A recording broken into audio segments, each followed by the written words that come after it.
kind of man are you?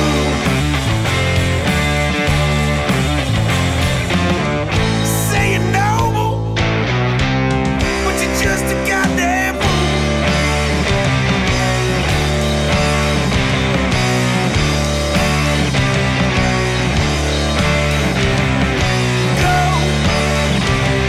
Go on, yeah, go. You know, yeah, you better run, or you're staring down the barrel of my shotgun. Yeah, my shotgun. All right, we are back on the slack line here again with JWoww Wow. and the boss. The boss is coming. Made up dumb fairy tale name, you.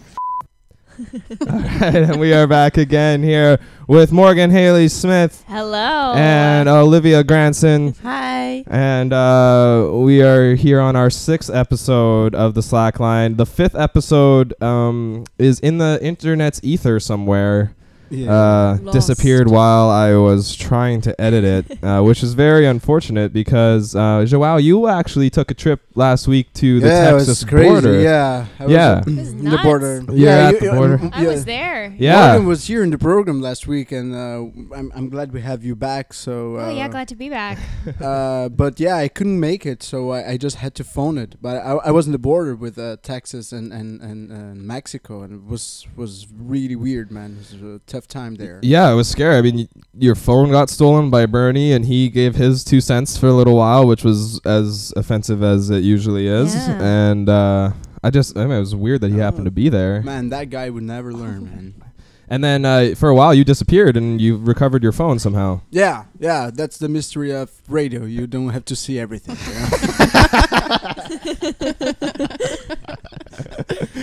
But it really happened. Oh yeah. Yes, it really did happen. I was going to meet Jerry there, but unfortunately I couldn't go all the way to Mexico City. But Yeah. Well, we'll get Sorry, Jerry. Jerry. We'll get Jerry to call in. I'm sure he's listening right now. So.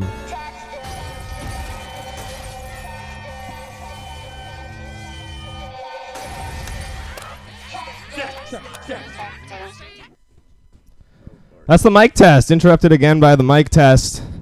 But since we didn't have an episode last week, no, we did. It's we just, did. We can't really talk just about tell, it though. Tell people what happened then. Okay.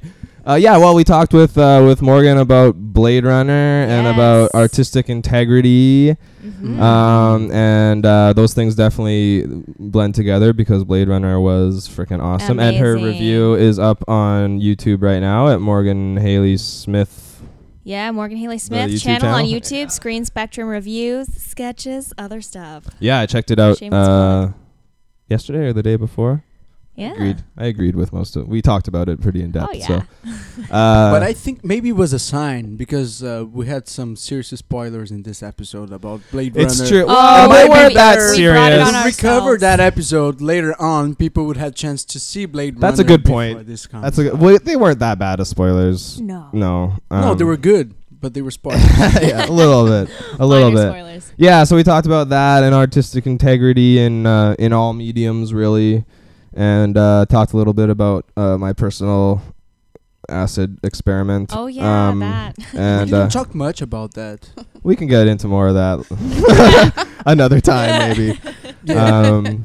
Yeah, and so we are joined. I guess we didn't really introduce Morgan because we had a great introduction for her last week. So Morgan, why don't you tell us about your YouTube channel again? Yeah, for sure. So I am Morgan Hayley Smith. You can find me on Morgan Hayley Smith on YouTube. I do movie reviews on Screen Spectrum. That's a division of my channel. I also do sketches, channel relatively new to be released. So one sketch up right now, but more coming. And that's the Tanner Tonight stuff? Yes, Yeah. the immortality is Yeah. overrated. Yeah, that's a funny one. You got the vampire that Yes. is a slacker vampire that hasn't done anything with her life. Exactly. With her immortality. I like that one. And we got Olivia Granson in the house visiting from Calgary. Hey guys. Yeah, she is a Montessori teacher or assistant instructor and teacher and yoga instructor in Calgary. And why don't you tell us about what you're doing over in Calgary, Olivia? Well, I came back from Asia at the end of August. Nice. Which is where I took my teacher training. That's right. And I've been working at the Montessori preschool for a few years. I kind of do a bit of everything. I work with the kids, and I'm kind of like almost a personal assistant for the owner, and I do admin stuff and just everything. It's great. And so what, for people that might not know, what is Montessori?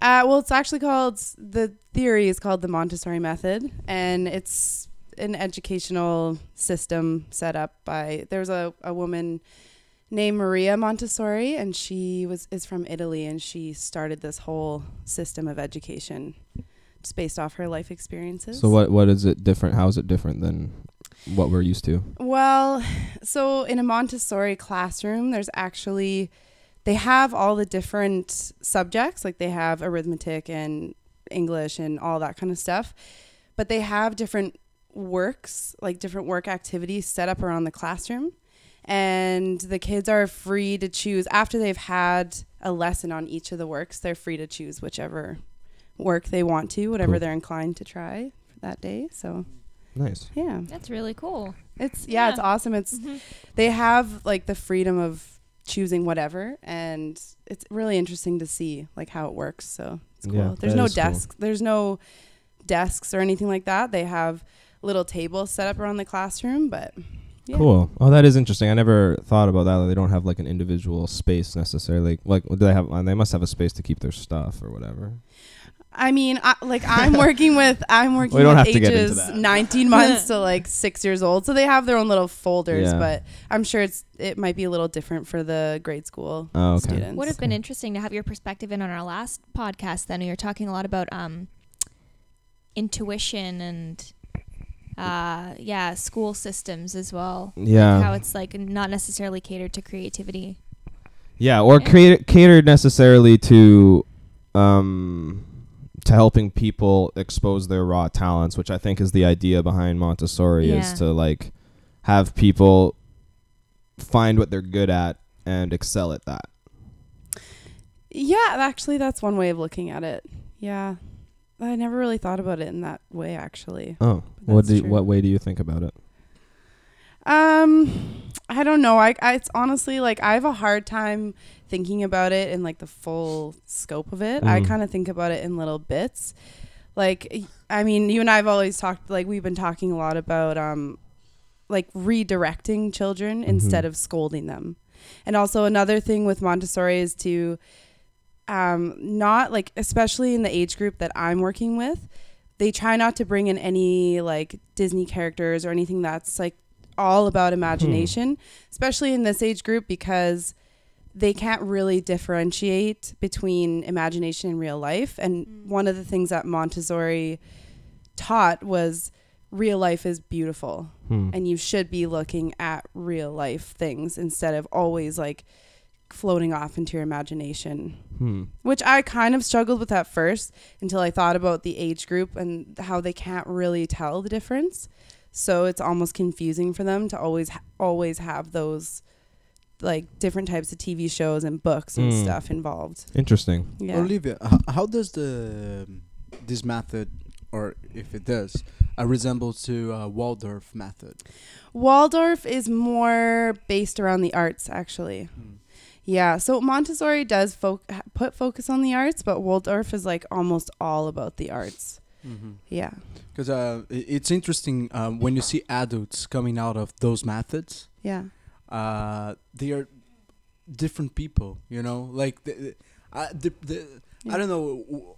I've known some of the people that came out of the Waldorf method. Yeah. And they are just so much more prepared to life, you know. Like I don't know. They emphasize something that regular school doesn't. Prepared, like emotionally, or yeah. No, 'cause emotionally, man. Like, what do they teach at the Waldorf school as far as like how to do taxes and stuff like that? No, but this is bullshit because well, it's part of life though. it is part of life, but it's not the most important part of life. This is the kind of no, thing, what some people need to know how to do. This is the kind of thing that you can be taught. Now, I'm gonna give you an example that they actually how a friend of mine told me that there was this girl and she came from a Waldorf method. Yeah. She came. She did several years, and then she went to the regular school. And the kids in the regular school started to bully her because she was different. Mm-hmm. But she was so conscious about herself. She was so present that she would ignore the kids. And eventually they just stopped bullying her. So you see, like, this is much better than know how to do taxes. Yeah. Nobody teaches how not to be bullied. That's a good point. Yeah, but also they don't go, like, these methods usually don't go past, now don't quote me on this, but I'm pretty sure they don't go past like grade school, so like to grade 6. Some go to junior high, but like you said, she went back into the public system after. And also it's a lot of teaching, like you teach them about healthy emotional reactions, and you teach them, like, that comes back to the redirecting. You know, you're not like scolding them and instilling fear in them. You're redirecting them and teaching them a healthy way. Like, you're teaching them about being emotionally healthy as well. And also there is a section about, like, if you're talking about taxes, they do like that's start just an them off, example. but there's like practical. We all need to know how to do it. There's practical No, life you just stuff. need to have money to Yeah. pay a lawyer to do it. Yeah, you could do that. There is like a whole practical life section where literally, like, at 19 months they're learning about how to pour and how to spoon and how to like fold and do all those things. So Interesting. I think How to fold. there are certain aspects. How to fold a fitted bed sheet. Okay, well, that's just impossible. No one can That's teach that. unteachable. That's interesting. I find it interesting though that it only goes, and you said don't quote you on that, but like it only goes to like grade 6 possibly, because I would say most kids drop out of school in high school, and I would say most, like, personally I would say most of those Not kids if they're are from the because Montessori method. okay, so you would think maybe people that go through the Montessori method younger tend to not drop out. I would think that. Yeah. Because I would think that that it might go the other way. Too. It might go the other way where they're schooled in an untraditional manner to focus on like just specific things that they're good at possibly, and then get thrown into a public school system or a regularly structured school system where they now have to get good grades and everything in order to get through, which is, you know, isn't the whole point of the Montessori method that is not necessarily the right way to be educating not at people? all. That is not at all. No? I don't think so. And like, honestly, think about it. If you, like you said, that girl got bullied, but she just like was in such a healthy state of mind that it didn't phase her. So that there has to be something said for that. Oh yeah, no, I totally agree. I would just think that you would have, there's still discipline, but I just think you would struggle with the idea of like, okay, so until what's grade 6, like 12, 13 years old? Yeah, 12. Yeah. Okay, 11, so 12.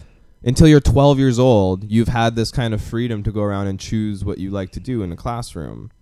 And now you're thrown into a situation where you don't have that, and you might be sitting in math for 3 hours when math is not your thing, and failing math or something like that, and now failing school all over the place because. And I'm not saying that.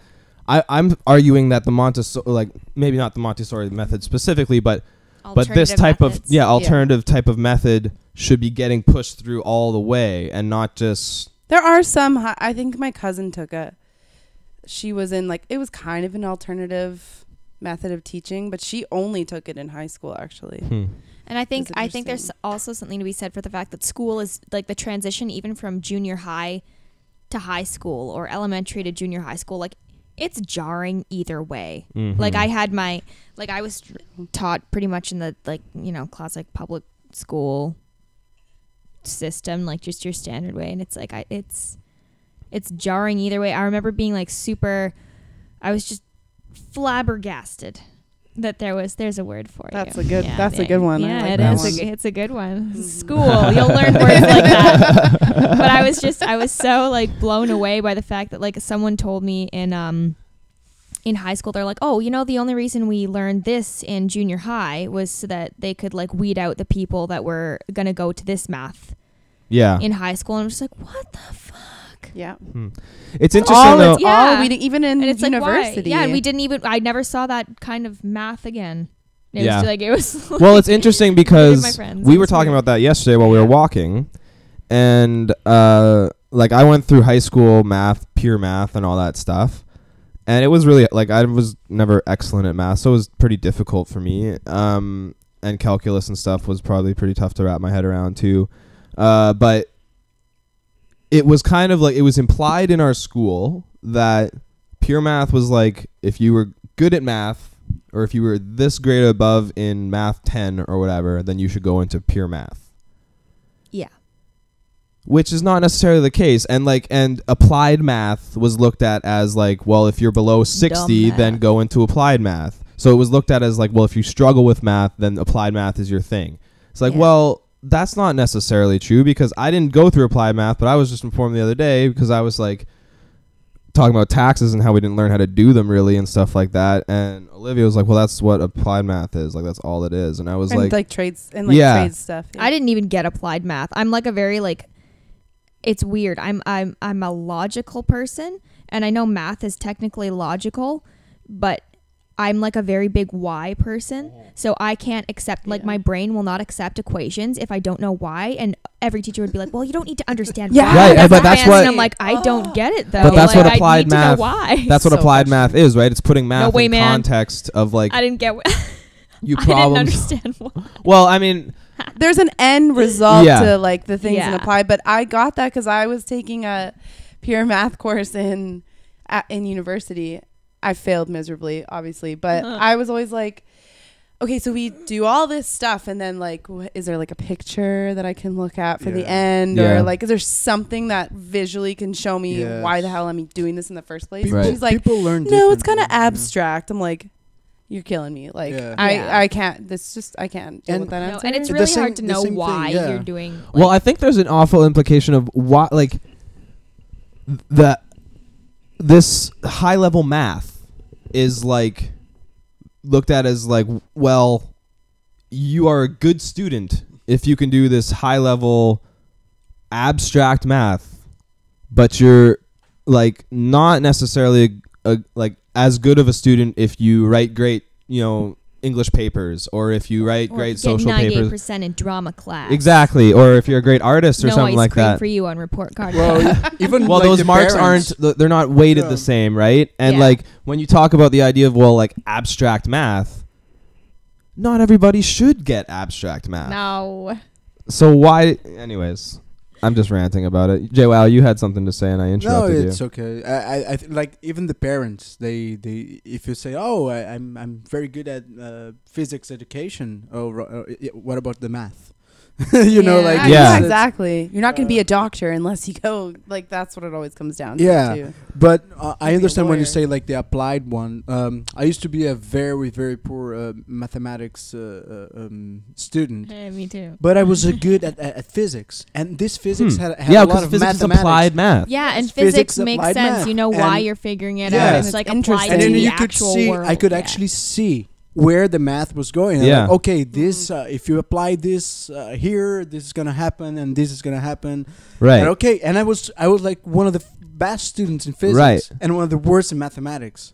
Because like in mathematics, it's just like, okay, here's your 10 fucking polynomial things to calculate or to find the derivatives of these equations, and you're like, what is a derivative and why do I need to find it? Yeah. And it's like, well, I What's don't even the remember. story here? I don't even, like, I went through all of that shit. I don't even remember what a derivative is, just that it's a word and it's a thing I had to find on the paper, and it took a fucking sheet of math to do it. And then the next year they were like, oh, you can just do it this really quick way by moving these exponents back or something. I'm like, well, what the fuck? That's one thing. Why did I have to learn it this way? It's like, well, so you understand. Like, well, I don't understand. Yeah. I No, just and memorized it. that's like a big deal. Like I think that's why I think I could have been good at math. I remember like in 6th grade, as early as 6th grade, we were doing like algebra or something like that, and I took my homework home, got my like mom and dad, like I told them what was up and blah blah blah. And my dad's like, oh well, and me and my dad are very similar learners. Mhm. Like we just think of things like very similarly, and he was just like, oh, and what you can do is this, and then he showed me this other way to do it, which I totally got. Like it was like a pattern clicking on in my brain. Like I understood, and I'm like, oh, okay. And I was like, I was doing it. And I did all the whole sheet and everything, brought it to my teacher, got a bajillion marks taken off because I didn't do it the right way, and I was never allowed to do it that way again. And I just I'm like, okay, well, it's just going to be really difficult for me. And the excuse again was like, well, so that you understand why. And I'm like, but if I understand why this way, and if I understand how this way, then why is this way wrong? Because it's not in the curriculum, which is not the teacher's fault necessarily, but it's like that's the system for ya. I remember I had a situation even like late in school, grade 12, and chemistry was not my thing before. But between chemistry in grade 11, which I like almost failed, and chemistry in grade 12, when she was doing review from chemistry 11 at the beginning weeks of grade 12, it dawned on me this stoichiometry thing, unit analysis that she'd been trying to teach us the whole time, and it made everything so much easier, not just in chemistry, but in physics and math in general. And I was like, oh. And so I did really well in Chem 30, which was the grade 12 year. And so, but on one of our like practice finals, we had this question where we had to get we had to test like the temperature of something or whatever. I can't remember the question, but I remember I used a bomb calorimeter, which is like this measuring device, in order to like measure like the pressure of some explosion or something like that, so I could find the answer to this question, which I got the right answer for, but I failed the question because she was like, well, you wouldn't have access to a bomb calorimeter. And I was like, who says I don't have access to a bomb calorimeter? We learned about bomb calorimeters. The bomb calorimeter is the only specific of this whole thing that I actually remember, is that I used it. I don't even remember what it does. It's just that you explode something in it to measure like pressure or something. And I was like, you could tell that she was like, I want to give you the mark for this. She basically said it to me. She's like, you're right, but if you put this on your diploma exam, you would fail. So just don't think differently, basically. Yeah. But she was be like a sheep. She was like she was like a university professor turned high school teacher in her retirement, so she was really great. She was really cool. But yeah, she basically told me like, you're doing it right, but do it the other way. I might be wrong, but even with mathematics, if you're not I don't know why people separate so much, because creativity, it's in everything, even in math. Like if you take for Einstein, for instance, like super creative guy, if you think about it, like he just applied math for a creative idea that he had. Right. But it's creativity as well, I don't know why we separate that art is here and then math is here. Like, why can't you do math creativity? Totally, man. Like, interestingly, I found that one of the good parts of math, or one of the parts of math that I was good at, was trigonometry, which is like, and geometry and shapes. And me too. when I thought about it after like high school and stuff, and just kind of like sitting there thinking about like, why was I good at trig and not at other stuff? And then I thought about like, well, I was doing art like all my life, and I was doing trig all my life to figure out not like the exact angles of stuff and things, but just doing it intuitively doing in my head that has to be this in order to make this the same shape and all that type of stuff. And so obviously once we got into like geometry and shapes, I was really good with it because it made sense. That's why everybody can remember what a 45-degree angle and a 90-degree angle is, and like those very we base use things, them all the time. Like we see them everywhere, and like at some point we just learned what that is. That's true.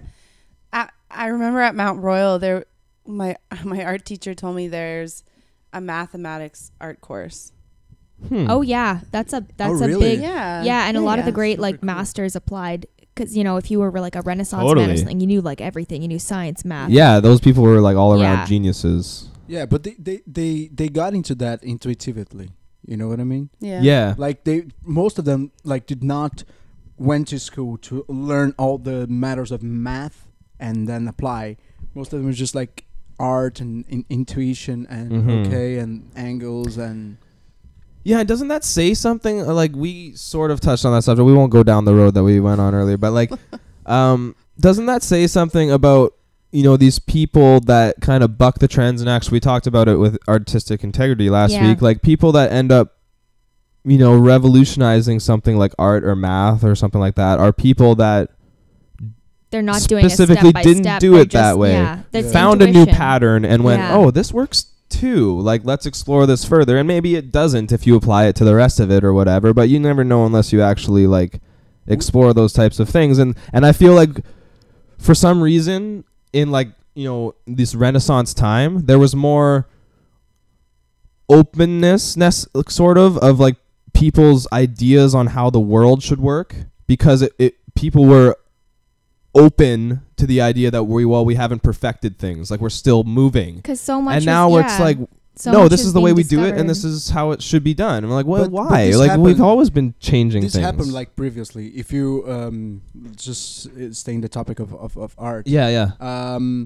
If you get the guys from the German Expressionism, Yeah. they actually broke a pattern because everything was Mhm. meant to be that way. Right. And they started just like revolutionizing how to paint and everything.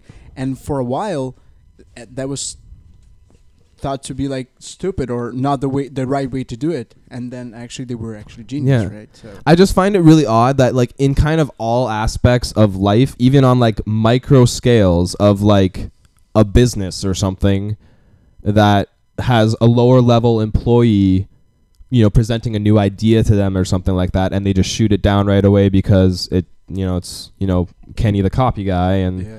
what does he know? Even though Kenny the copy guy has better education than most of the people that are working in places higher than him. Let's not listen to Kenny the copy guy, because why could he have good ideas? Because they get insulted by it. But, It's like, just, like that's people's not- own, yeah. Yeah, but I mean, like that kind of that idea sort of permeates from that small petty level to like high level of like just the way we run governments and the way we make decisions on things. And there's all like we never look back on, well, maybe we should listen to the guy who's so vehemently against putting lead in our gasoline and everything, that he's willing to like tarnish his entire reputation and go poor because he doesn't get paid for his work. Maybe we should listen to that guy instead of the guy that's obviously being paid by the petroleum corporations and lead corporations. And like, I don't understand why we don't deviate to there's safety in not pursuing like what is it, like a creative, we were talking last time about creative compulsion, like when you got to do something. Like sometimes creative compulsion, it gives birth to some really shitty ideas. Like you gotta kind of have to be open to having a shitty idea or having something that doesn't work, whether it's a project or like even a teaching method. Like nothing was ever certain when it started. Totally. But now we take You know? everything as certain. We take Because we think we have it all figured out. Yeah. We think we can learn from the past and everything. And it's it just, or maybe you can argue that change has always been this slow. I don't know, like, because we look back on it with historical context of like, well, Michelangelo and Leonardo Leonardo da Vinci. kind of like abolished your I know my credibility right is shot right to hell right there. Anyways, man, it's a good trend of thought. Yeah, all these people, I don't even know, to further tarnish my credibility, I don't even know, if those people even overlapped in age and all this type of stuff, right? So maybe that change wasn't as quick as we look back on it, or I look back on it as seeing, and we are like, because there are different teaching methods and stuff obviously coming through, and there are different ideas about, pretty much anything that try to push through. And eventually the right ones, or not right ones, but eventually the strongest ones, I guess, or the most popular ones do. It's really difficult because no two people are the same, and we're obsessed with trying to like generalize everything, and we can to some degree. Yeah. Like, well, you kind of have to pick up though on when you're trying to patterns, but- apply an Yeah. education system to a society of, well, let's say like utopianly 6 billion people. We all have the same education system. 7 billion people. Yeah, 7. I was just fact check that. Yeah, yeah. 7.12 billion. 7.12. Yeah. you have to generalize, right? Yeah, but still with the individual in mind. Like, you Yeah. can't just.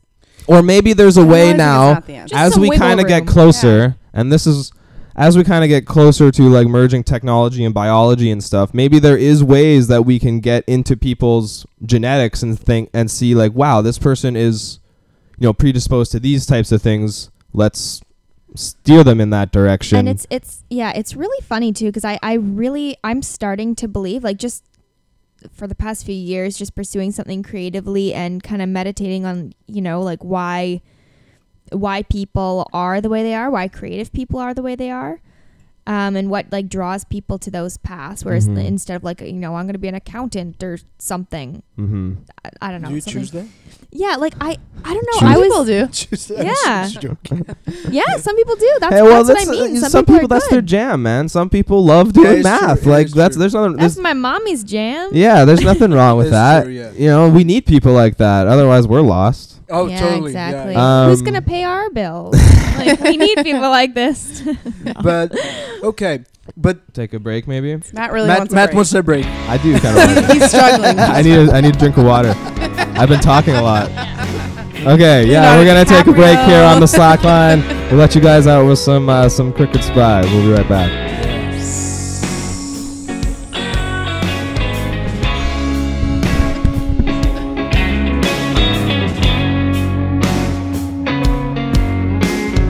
Hey, mama, I know what you need, but I never met a woman with so much greed. Hey, mama. Hey, mama, hey. Hey, mama, I've seen you around, messing with all the poor boys in this town. Hey, mama. Hey, mama, hey. You burn this whole place down just to wear the crown.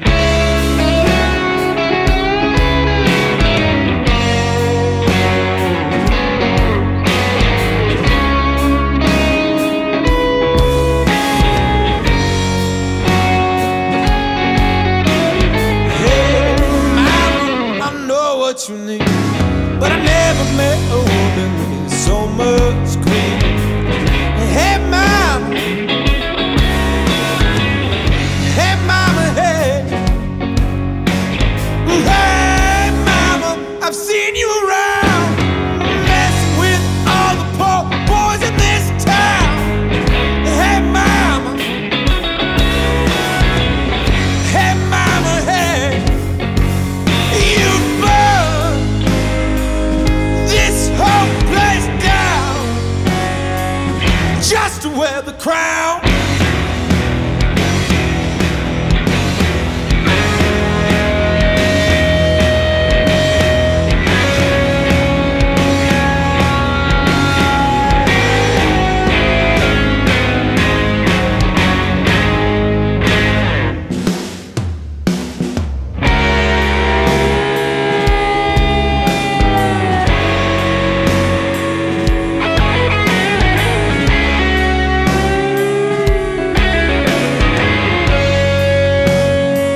take a break?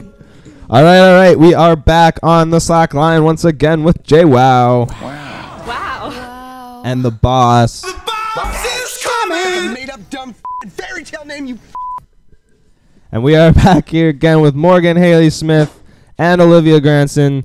And Boris trying to make his way over the both of them onto the couch. Yes. Snuggle his way in between the two ladies. Mm-hmm. Yeah. And he's getting like he's being pat from both of them. Yeah, he's pretty pleased He with knows himself. he knows where he wants to be. He's pretty pleased with himself. Yes. Yeah, we'll have to post a Ladies' picture of that man. to the Instagram later on. Wow. The Instagram. The Instagram, the interwebs. The internet. We'll put it on the online AOL. Do you guys have Yahoo? MSN Messenger. ICQ. ICQ. We're ICQ, dating ourselves. We're wow. dating ourselves. ICQ. Man, that was too old for me even. Fuck. No, I don't even know what that is. Just barely. That was the precursor to MSN Messenger. Was Oh man. it was ICQ, but it's like ICQ. Oh yeah. Yeah. Oh, that's Second. why. Yeah. That's why. Uh-huh. Okay, because like And it was like you could kind of, I don't know, I didn't know much about it. My older brother was on it a Oh, lot. thank you, Matt. Dude, you're only a year older than me. You're aging me. You're aging. Yes. Yeah, we are back. We were talking, what were we talking about? We were talking about schooling and education. System, And we're shifting. we're shifting attitude, now. Yeah, we're shifting now to our main topic of the day. The Me Too stuff that was popping up. You know, Yes. it's not a nice topic, but I wanted to bring it up because I was seeing, you know, many more women than I felt comfortable with, as friends and stuff, especially posting, not just Me Too, but you know, some of them posting their stories of harassment and stuff like that. You know, and it disgusted me personally. You know, you kind of feel like you need to apologize for all of men, like when stuff like this starts happening. You know, and you know, it's great to see awareness getting spread, but I wanted to talk about some of the more nuanced topics involved with it. You know, I think we can all agree that there's pretty, you know, strong lines of harassment when you're talking about, you know, using words like slut and whore and like grabbing people and, you know, all the way up to very serious, you know, sexual assault and stuff like that. That we can all agree is like not okay, you know, and Yeah, I don't there's know. No blurred lines there. Like No, that's just bad. I mean, we do need to talk about how we can address that as a overall serious problem, from the perpetrator standpoint, but also from a victim standpoint too. Because, you know, I spoke with Olivia about it the other day about like, well, you know, how do you feel about, you know, saying something when this happens, you know, when it's your boss or when it's a friend or something like that, you know, as a guy from the outside that wants to see women feel safe and stuff, to me it seems, you know, normal, or like it should be normal to be like, wait, don't touch me, like that's not okay, and I'm gonna go tell the people that should be told about it. But like, it's easy for me to say that. I'm not gonna say I've never experienced sexual harassment, but you know, it's such a different context between men and women because it's usually from a position of power or something like that, and like in the context of somebody like your boss, you know, sexually harassing you, like what do you do, right? Like who do you talk to? They're the head of it. You know, Yeah. What can you do about it? Yeah, and there's a lot of different forces at play to the, like, just the changing.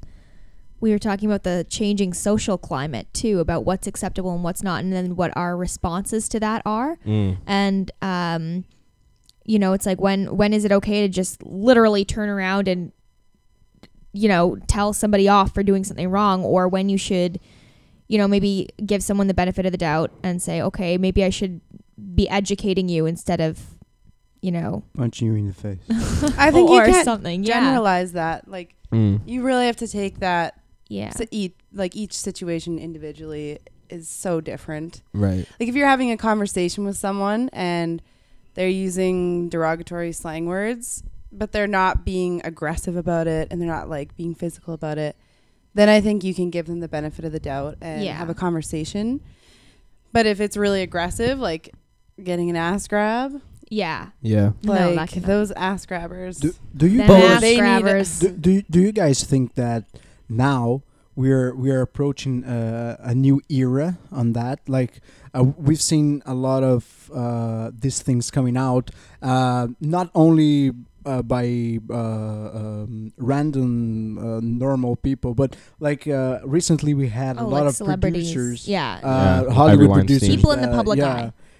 Do you guys think that this is a new era of women actually having a saying and speaking out, and something actually happening to these people that were untouchable in the past? Well, one of the things that I think is really great about the Me Too movement is like, you know, you could say a bunch of different things about what it's actually about, like whether it's about, you know, like putting a spotlight on these horrific things, or, you know, like just about coming together and just saying like, hey, this is a normal thing that happens, like you're not alone. Mm-hmm. And just the fact that people are coming forward and using, you know, like using this movement and like, I guess like getting comfort from it. Like there's a lot of people that wouldn't have, they've even said like they would not have come forward and admitted to this, because despite the fact that you were, you know, that something may have happened to you and you technically were not in the wrong, there's a lot of shame that's around that. Mm-hmm. So it's good. It's a good thing that's coming out of this movement, that people are kind of standing together and being like, hey, it's okay. Like you can, well, like it's not okay, but and it's okay, you know, just unifying. You're upset about it. Yeah. You know, it's like, it's a good thing that you're upset about it, because okay, so but being upset about it is one thing. Doing something about it is different, right? Like, of course, being upset, you feel about it how you feel about it. Leads to changing it, though.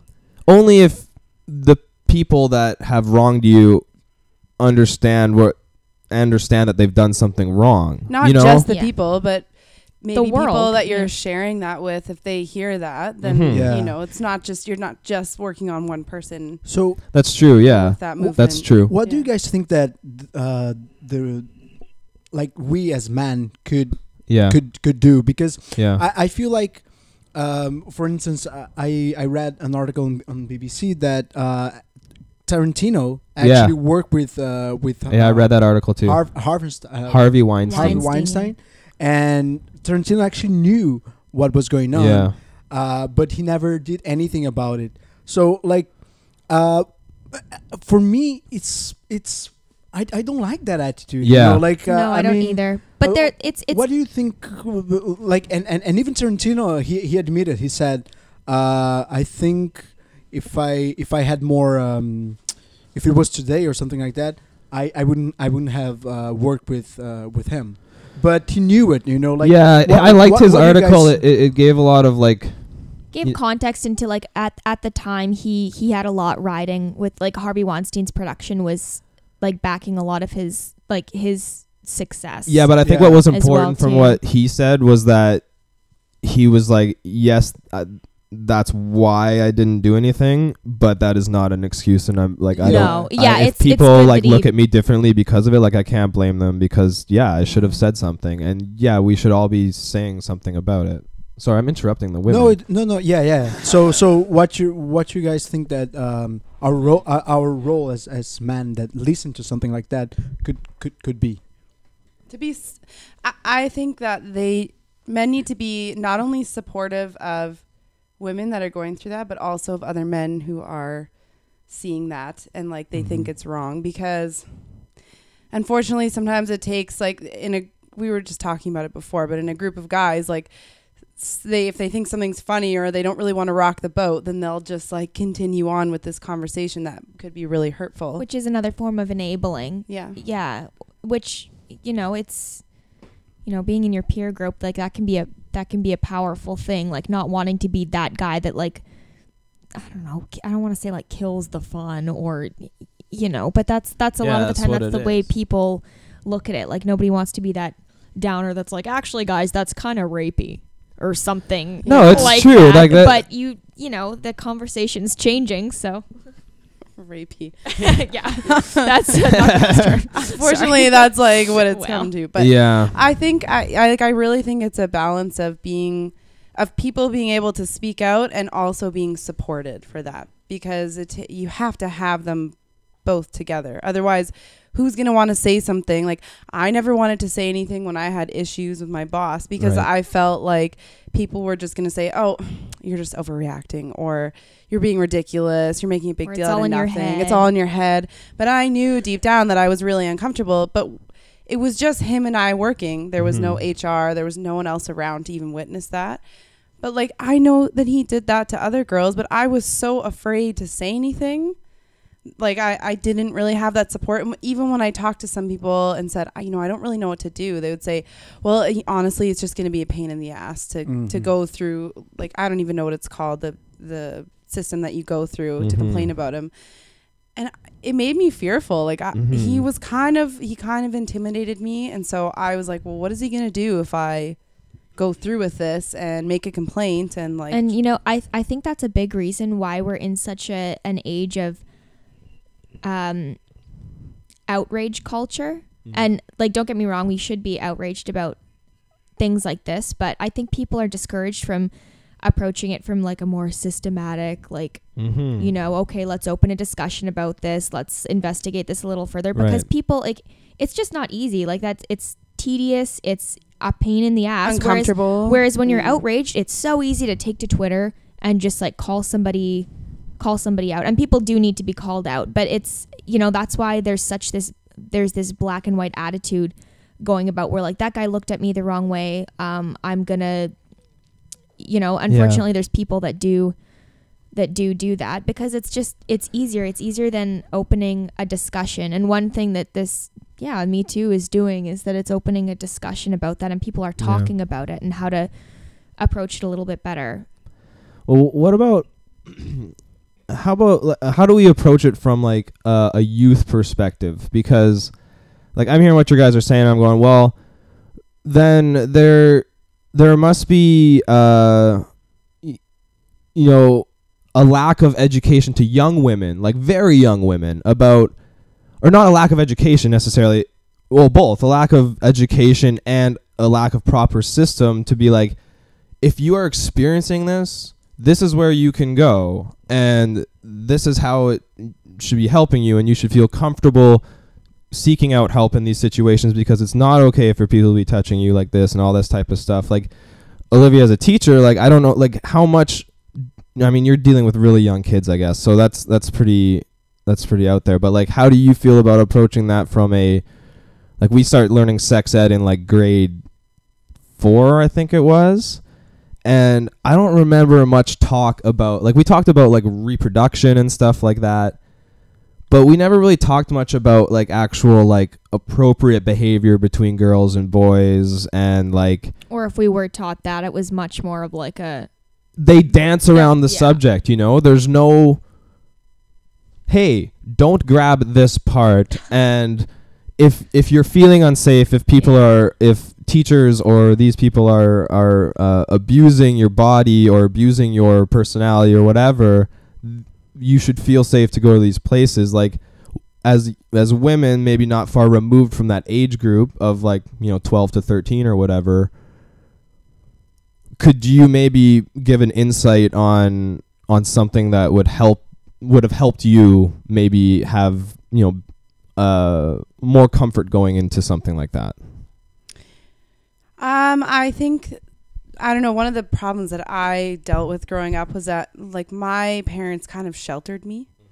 And so instead of going, like you said, having a conversation about it, they were just like, oh, well, just like tell them to stop or something. They wouldn't say like, this isn't appropriate because, and you are valid for feeling uncomfortable when it comes to this type of situation. It was just kind of like, well, that's not right, and shove it under the rug. Whereas like, if I would have had an explanation and like felt more supported, not saying my parents are not supportive, but they were uncomfortable with it, so they didn't actually know how to explain it. I think that's at the crux of the problem, is that it's uncomfortable to talk about. Like, it's easier to talk about reproduction to kids than like, what to do if, I don't know, it should not be like as uncomfortable, but it is. I was pretty sheltered growing up too. But I remember my parents did give me like a talk about like, hey, if anybody does this, like this is wrong, this is what you need to say.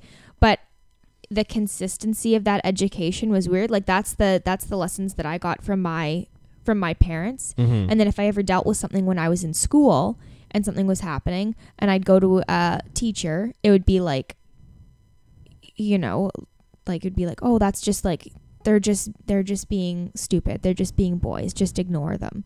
They're just being boys. That's like one of the worst things. Yeah, and it's both like, sides. Even it is. So, like yeah. it was a different time, and I don't want to use that excuse or anything like that. But there was just this, you know, and even today, there's just this ignorance that's just there. Like they're not. You Sometimes know, it's not even an ignorance though. It's like it's still that uncomfortable factor. Like.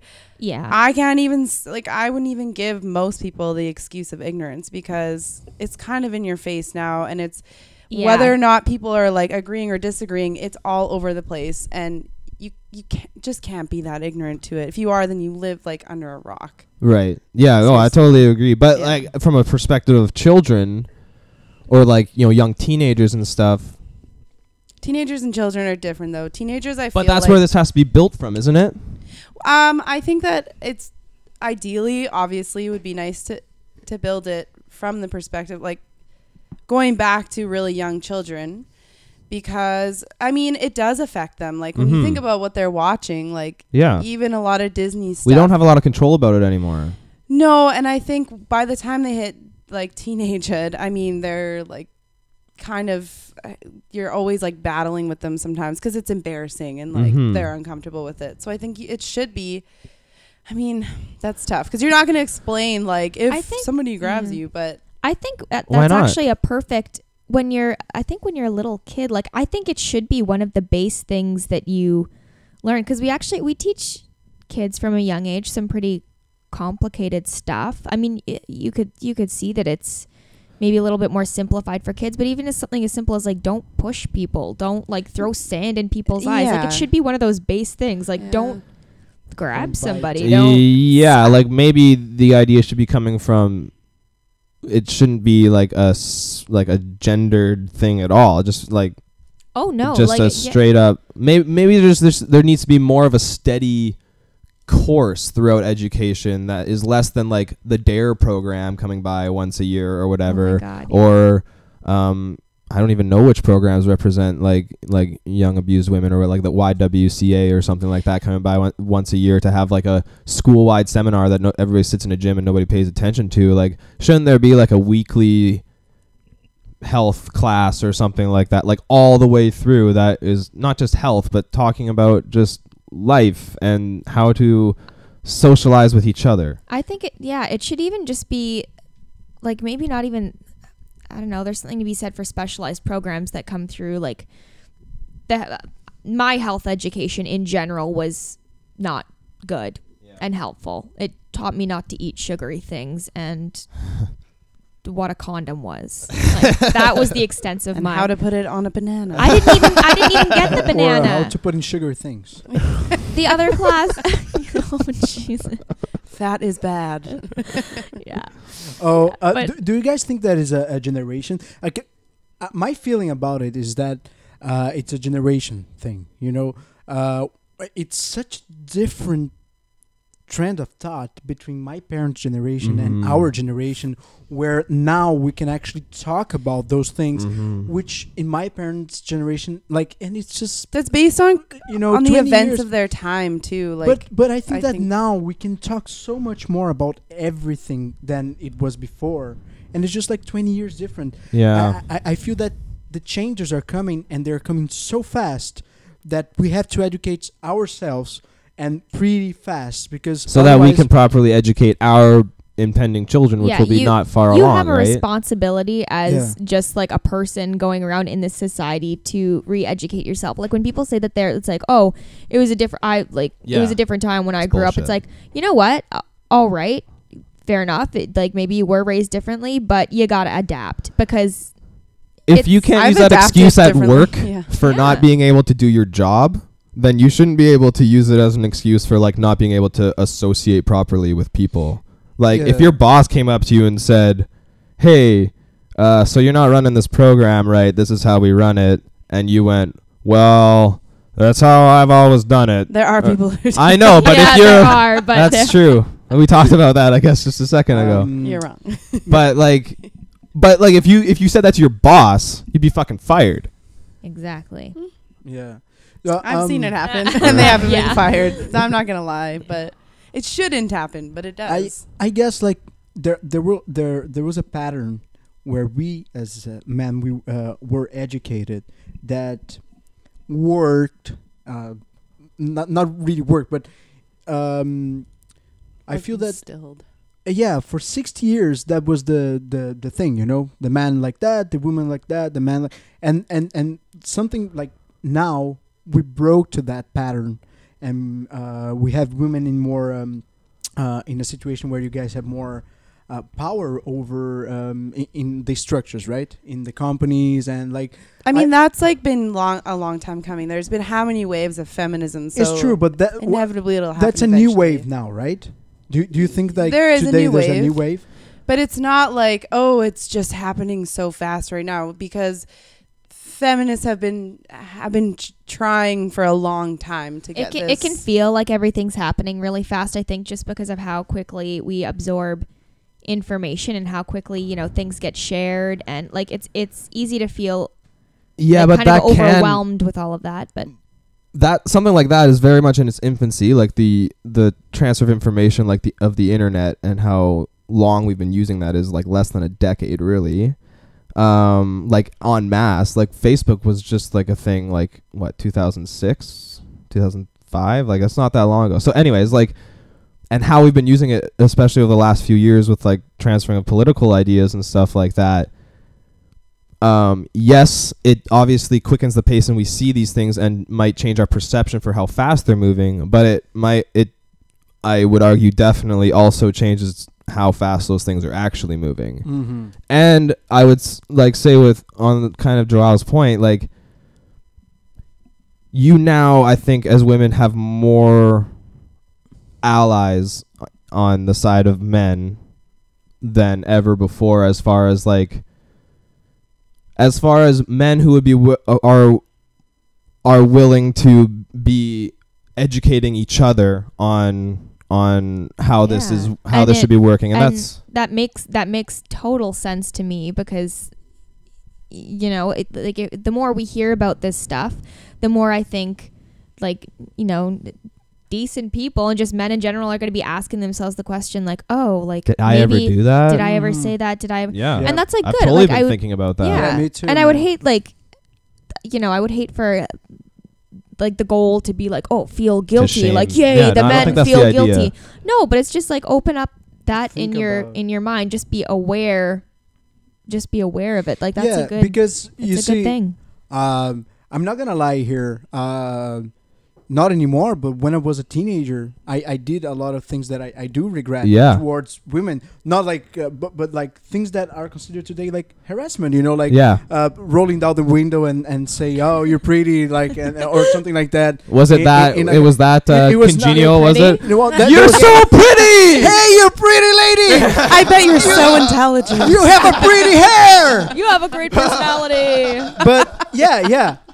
I like we You're used funky. Yeah, I mean, I used to do that, and didn't even pass through my mind that it was something bad.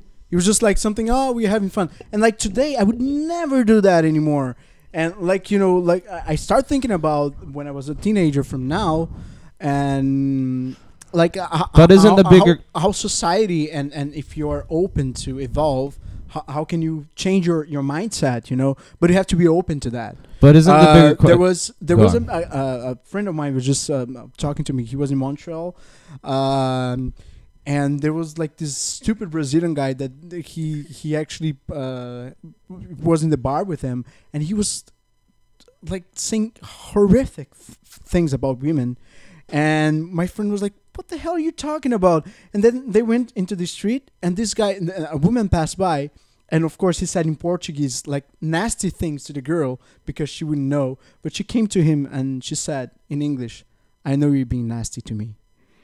And the guy was like shocked that was and like I don't even hang out with this kind of people anymore. I don't even know where they live. I know that's the thing is like under a rock. Yeah, that's the thing. It's tough. I mean, we'll get on in a second. He didn't like for him.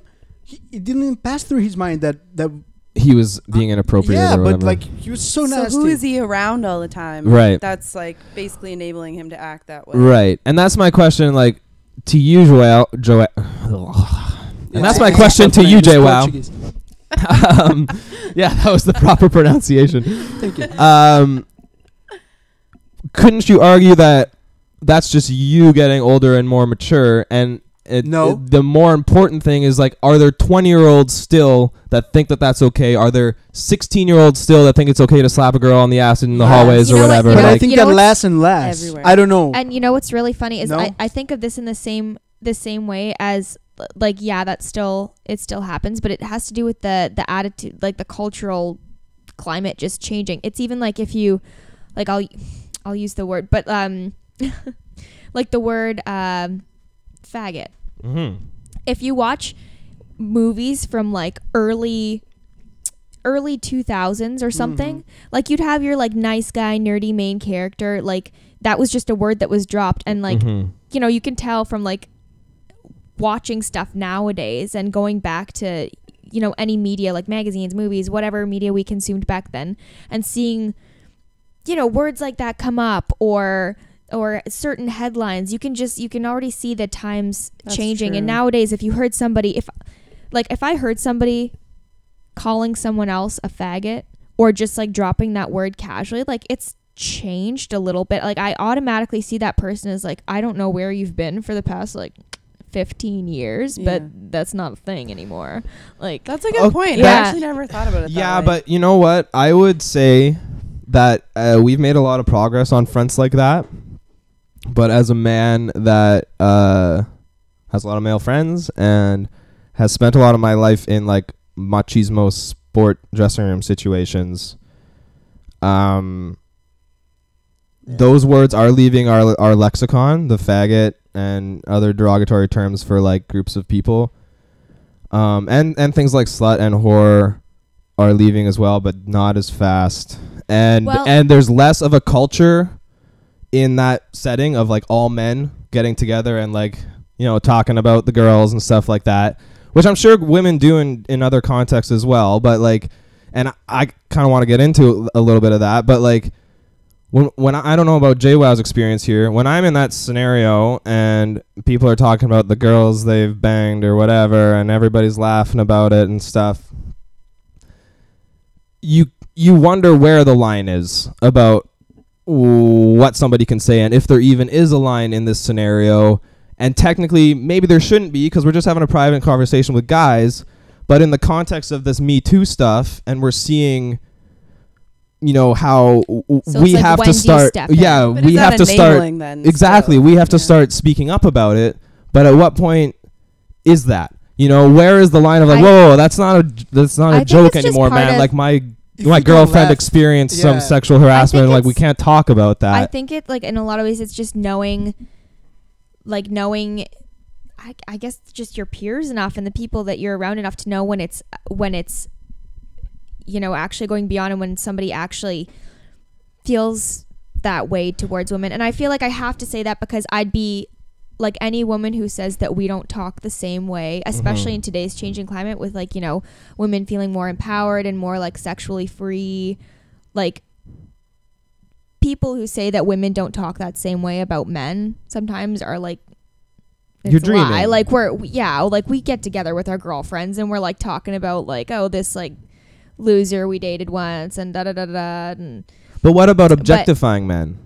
Do you guys ever get together and be like, oh man, that guy, like his ass is so fucking hot? There's like I feel like I can appreciate men, but I don't know. It's weird, like talking about this. I feel as though if I'm having a conversation with my friends and something comes up, like even if we're talking about women and they're like, oh, bitches or something, like I get this really gross feeling, and I'm like, ugh. Yeah. Yeah, I do too. I just, and like I've really, I'm I've feeling started that to more and more change, too, even yeah. with talking about guys. I'm like, like, or I try and think about it logically. I'm like, I didn't like what this guy did because of and I try and like reason why I don't like him instead of being like, oh, fuck him, he's just a dick, like. exactly. Yeah. I feel the same way. Like I feel like when you're like, the same thing does happen to women. Like it does happen to women, like the whole like locker room talk situation.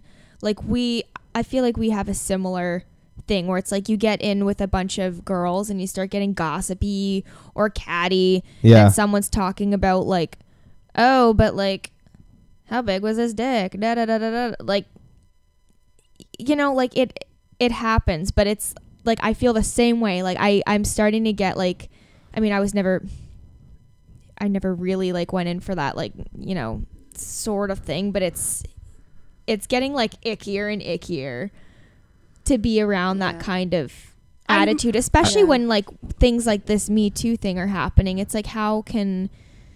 Yeah, like I would like, kind of going back to the dressing room thing, like I would say, like, you came out with words like faggot. Like, if somebody says faggot in the dressing room, people don't say it anymore. No, people don't say those words anymore. And if it comes up, it gets attacked quick. Like, even in, like, I've coached young kids and stuff, and they are on it. They are on racism. They are on homophobia, but they're not on sexism as much.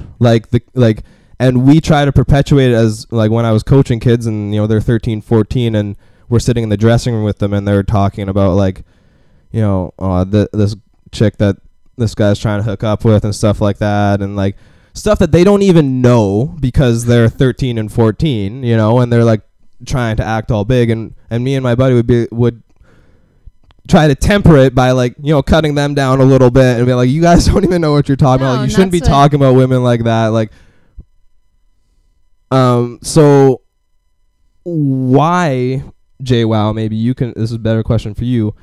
Why is it getting harder? Why is it harder for us as men to break like a sexist trend or a trend of, like, objectifying women when we're just, one-on-one and talking about it, to the end of, well, I don't know if maybe JWoww was not joking when he said that, or maybe my buddy was, we're laughing about it, but maybe he does actually like rough sex with girls without really their consent and stuff like that.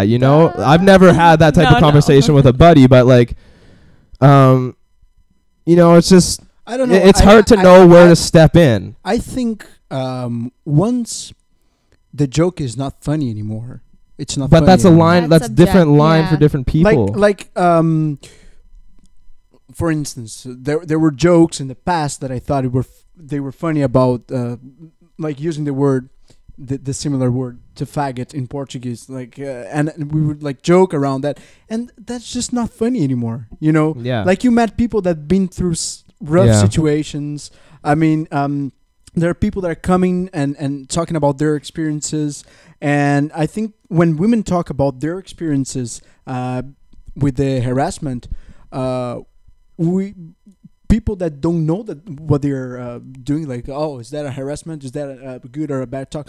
They begin to think about it. Yeah. Well, that's why the whole like going back to the whole like faggot thing. I think the reason why, like, part of the reason at least why that word isn't used very much anymore is because people came out and people started to become more savvy to what that word actually meant. Mm-hmm. So I think that's why this, I guess, movement is good, because slowly but surely people are becoming more savvy to what, like the little everyday sexism or little everyday harassment things that women experience. But I think it's a thing of generation as well. I tell you another story. I was working in a school, in the public system school back home, and the director of the school was a transgender person, and the kids were okay with that. Not a problem, never. But the parents was the problem.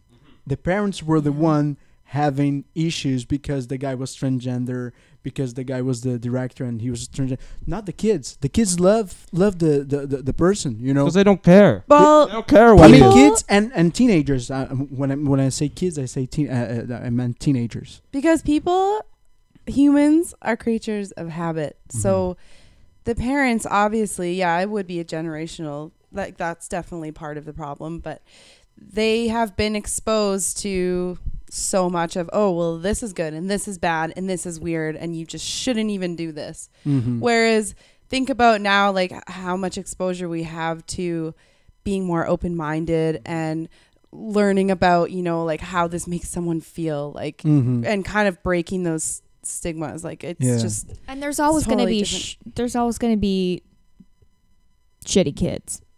Yeah. Like there's always going to be those people that are resistant. Like sorry, it's always going to be there and be happening. But I think it's people, and they're shitty. Yeah. most people anymore, right? I don't know. I feel like there is a trend of like new way of thinking. There's I definitely think a trend when of- I run into people who are still stuck in that loop. Oh, definitely. I mean, But I it's think not most the of trend them, the right? trend is in the Comes in proper waves. direction. Yeah. I think we could all pretty much agree on that. But like, it is, yeah.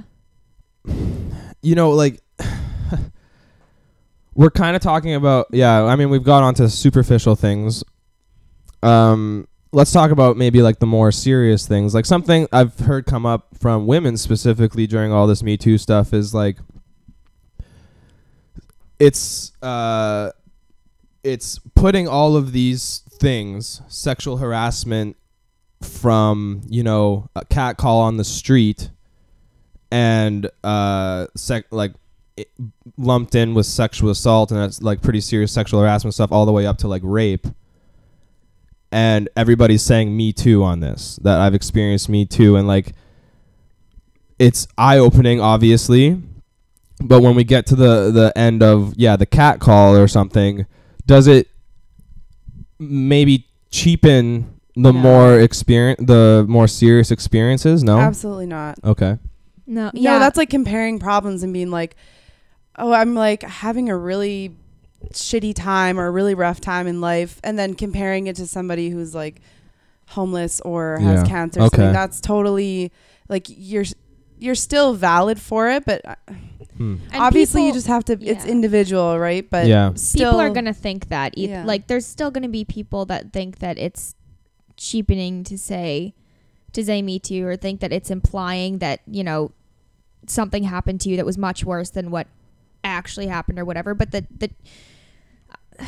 I don't know. I'm looking at the whole Me Too thing with a pretty positive light and seeing how many women are coming together to just support each other and to just like make each other braver to come forward and say like, hey, this is not okay. Because obviously if somebody was like violated in the worst way, yes, that's bad. But if somebody comes up and says something disgusting to me, didn't physically touch me or anything like that, I'm still like, I still have a right to be upset angry about it. and it's and it's kind of.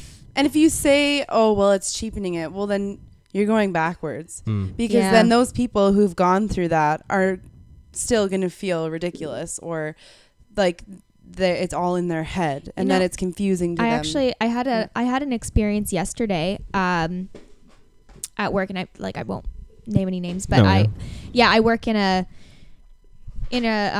restaurant, and there was we deal with all kinds of customers. Yeah, I wanted to get into that. Yeah, there was somebody that came in and was talking to one of the girls. Like he was trying to get him to get her to like come out with him and his group, and it was like much older man, blah blah. He was saying things that didn't upset the girl that he was talking to, but like it was really upsetting me.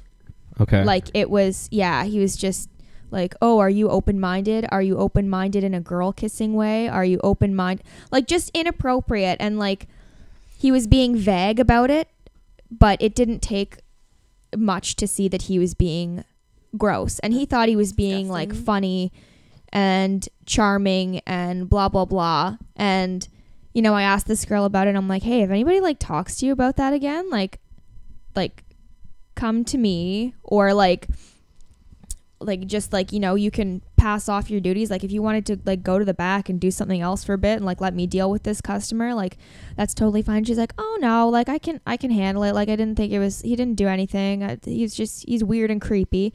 And it's like, you know what? If that's the way that she actually felt about it, then that's, you know what? That's, you know, she's desensitized to it. She's desensitized or to she's it, but- fearful to make a big deal out of it. Yeah, exactly. Or And so it's like I it's kind of really- wanted to get into the restaurant thing too, because I mean I've been reading a lot of stuff and a lot of people's opinions on this type of thing, and I see it coming up with men and women on both sides of the page of, well, what about situations at like restaurants and stuff or bars where they specifically hire very attractive women, and these, like, as women, like, do you go into those situations like in a weird way? Like, I don't know how to approach Sometimes you this. don't have a choice. Like that's Exactly. like a type of job that will work for you in your situation. So if Yeah, you're so gonna survive. to some Yeah. degree you do. Yeah. Like sometimes you turn it off, and it's like picking your battles, Okay, so which is still a problem. That's it's yeah. still a problem. But that kind of goes back to how men can deal with it, like and dealing in with like a private scenario. Like if I'm at a bar or something, and a waitress looks particularly attractive, and a guy comments on it, not even me or whatever, like oh man, like look at that waitress's ass in that skirt or something, and all the guys go like, yeah, nice. Is that like that is the whole Maybe. scenario that is Okay. being that's what is Yeah. happening here, But- like that is the point of the tight uniforms and stuff, and I'm not saying that should be accepted. I'm saying, why is that accepted? Like, I'm asking, why is that accepted as like? Because it's instilled in our Yeah. society. It's it's not just in the restaurant business. It's in like everything. But is it? I mean, like in that context, if you see an attractive man with your girlfriends, like we talked about before, walk by or whatever, and maybe you girls talk to each other about it. I'm not being like, It, look at that tight ass. I'm like, oh, he's cute. Like, I'm not saying it yeah, like so it's sexually degrees of gross. explicit. I've heard women be pretty sexually explicit with and stuff like and that. there's definitely Wanna know then. with our media too. Like there's a few like I won't lie, there's a few like comedy kind of like fun satirical Instagrams that I follow, and every once in a while they post something like it's like very like female centric and stuff like that, and every once in a while I'm just like, ew, did Yeah. not need that, like it.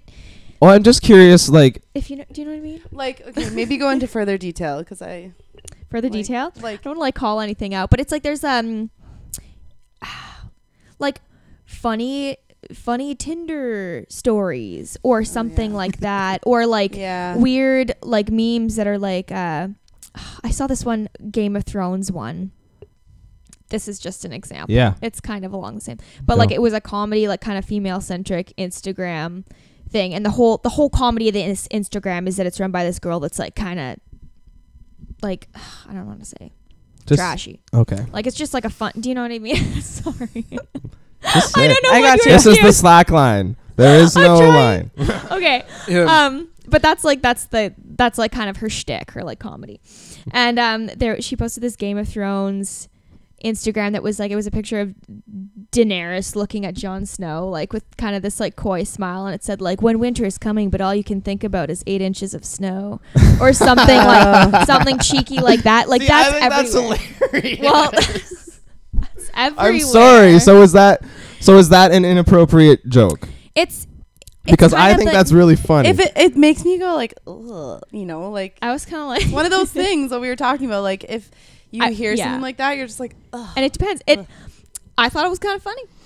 I mean, I like, and it just it's one of those things where it's like comedy. You could get into a whole different topic with that about what's appropriate in comedy. Like people will be talking about that forever. Yeah, but when we're talking about the context of like appropriating social trends of harassment and like sexual assault, That still and does. men being no. together and not gauging, okay, whether or not it's okay to like to comment on women, like gauging, well, as women, knowing that men are talking about you guys in this way while you're walking by us or whatever. I mean, I'm sure you know that already, or maybe not, but like, what, like, like, we need to obviously stop it somewhere, or like, because like, there's nothing harmful about a guy saying to another guy, like, look at that chick's ass, like, that is nice, but obviously, like, that doesn't hurt anybody. But the larger perception of pushing this objectification of people in general, but women specifically from a men's point of view. Yeah, you know what? I'll take some of the pressure off, because I totally understand like the pressure coming from like decent men, like feeling like, okay, it's up to me. I have to save the world. I will save women. I'll save with my radio show. Yeah. Like They're like, shh.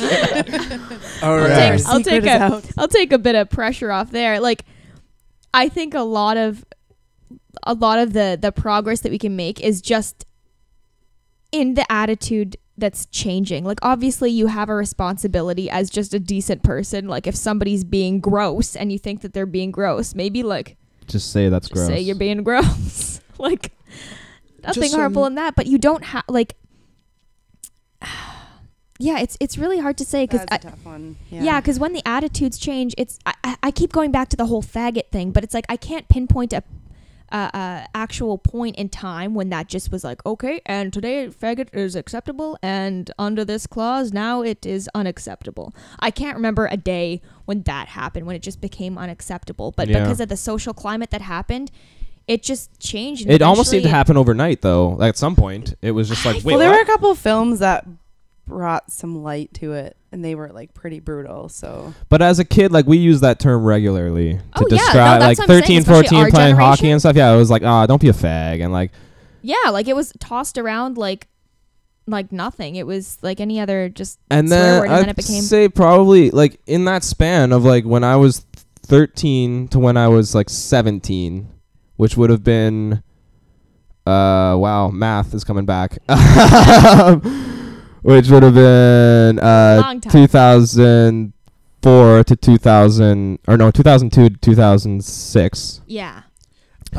Like, it in that time frame, I can say that's from our perspective, anyways. From my perspective, that's when it changed. Yeah, and it happened. Still changing, right? Yeah, I mean, exactly. but that's when it changed. To be not okay to say fag in public, like with your friends. Like, it was just like, nope. It's not only fag. Other things. No, but too. that's a perfect example of like attitudes changing and like actually changing something socially for the better. So like, it's not like, obviously it's up to every one of us to like change with the times and be aware and continue the dialogue that's happening because of movements like Me Too and everything. But you know, honestly, just thinking about it, like you're saving the world just by thinking about it, just by talking about it. So and not like pretending it doesn't exist. Yeah, being resistant to it. More, the more that we know, the more we can change as people. Like last year, I was working through this year I was working through the gay parade, and man, like I understand all of that, and like it's important, the gay pride stuff, but I was so pissed off that like all these people, like, what's the point and everything, and I was asking myself, you know, I mean, I don't want to I don't want to be prejudiced about it, but man, I just want to work, and these people are in my way and everything. Okay, wait. Yeah. And then This is what we don't jump on people halfway through their points. And this year I was watching a documentary in Putin's blacklist, where they talk about the situation of gay people in Russia and how Putin are actually prohibited, like the homosexualism, and how these people came together in the gay movements there, and how important it is for them the one day to have the gay parade and everything, like how important that is to these people. I had no idea.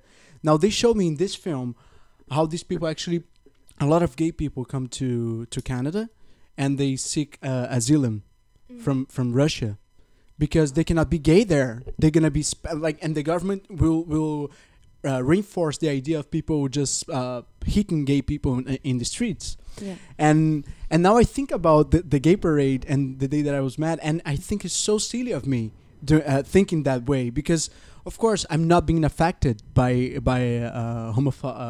homophobic people. So that's why I didn't quite understand. But when I see an example in a film like that, I can still evolve, So I think that a lot of what man can do is just be open to new ideas, and even Talk when to you women. think, and And even, each other, man. Like, Yeah, we need to talk to each other. I think that's Communicate. personally, I think that it's most important that we talk to each other. Like, I don't ever remember having a roundtable conversation with 4 of my buddies about this type of subject. and it's just, Have you ever do anything like this? Do you feel bad about it? Safe space. I'm not gonna fucking turn you in or whatever. Well, maybe we'll yeah, maybe if it was really serious, but yeah, we don't talk about it that we talk about our sexual machismo openly, but we don't talk about oh, I did this thing to this girl, and I really feel bad about it. I think I crossed the line. I spanked her ass, or I told her Why? I said I this or wonder that thing. why you don't want to say that stuff out loud to your friends. Well, we know it's wrong, right? I guess, right? Yeah, that's true. Well, Or it we is don't want to be embarrassing. looked. Yeah, it's It is embarrassing. embarrassing You know to you've done a bad to say thing. your weak points, like me right now talking about the gay parade and how mad I was because these people were in my way. It's embarrassing, the It's thought also that you have. It's also embarrassing for women who have Mm-hmm. felt harassed or who have been assaulted. It's so embarrassing to talk about Yeah. that because there's Mhm. shame involved. So I just think, okay, well, it's your turn, guys. Well, talk yeah. about it. So I wanted to bring that up a little bit. And we kind of touched on it, but men joining the hashtag or the fight. I guess a few things a bunch of stuff popped up alongside of it that was hashtag I did it, that a lot of men just posted on their thing of yeah, I participated in this, or even participating in the hashtag me too, because men obviously experience this type of stuff as well, not to the same extent, but to the same not to the same number, but to the Yeah. same violence levels of course. Yeah. But as women who've women obviously started the movement, it's born out of this Harvey Weinstein and stuff like that. How do you as women feel about it being kind of appropriated, I guess, in that way, or appropriated by men who have felt sexual assault or sexual harassment? How do we feel about them join stating it? Yeah, joining the Me Too, joining Me Too. because I hear a lot of They things of should. let women have something. Why do you have to always speak up? Why can't you just shut up and let us talk about Me Too ourselves? And I I think- totally respect that, but even the sake of the act of this show flies in the face of that. No, I appreciate that they would, if something's happened to them, I would appreciate them saying something. It's just more support in the movement, and Mm-hmm. I don't really think it's about oh well, this should just be for women. Yeah, a lot of women started it, but I don't it's not going to hurt a woman if a man says me too, it might make them feel more supported. It's more about the subject of sexual harassment than it is about men or women specifically. Yeah. Yeah. Yeah, and I think it's important to I think if there's one bit of advice that I would give to anybody, is just be aware of yourself, and if something makes you uncomfortable, whether it's harassment or if you see some a guy posting Me Too and it makes you upset, I would encourage people just attempt to have a little empathy, maybe think about just meditate on it, think about why it makes you upset, instead of just taking to the internet or attacking somebody verbally and no, this isn't about you, this isn't your movement, this blah blah blah blah blah. Obviously it's really personal and the feelings are going to be really high about it, but just think about it for a moment before you put somebody down for being brave and coming forward. That's where the support comes in. That's why like, it's.